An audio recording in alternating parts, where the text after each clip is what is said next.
je peux parler pour mon client même s'il n'est pas là. Alors, au bout de 5 minutes, on peut considérer que le procès est nul au regard des juridictions pénales internationales et des hautes juridictions auxquelles la Cour suprême ici est soumise.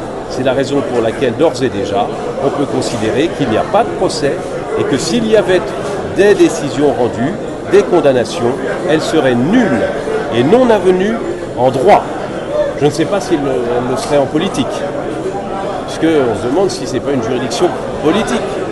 Vous avez vu qu'il y a une difficulté concernant la désignation d'un juge qui appartient au tribunal administratif et au Conseil d'État et non à la juridiction judiciaire. Tribunal administratif, Conseil d'État, c'est un juge qui n'est pas indépendant, qui est un juge du pouvoir. Et c'est peut-être à dessein qu'elle a été choisie pour composer cette haute juridiction. En tout état de cause, au bout de 5 minutes, disais-je, il a fallu que je retire ma robe d'avocat. Ce n'est pas moi qui l'ai retirée, c'est la haute cour qui m'a arraché ma robe.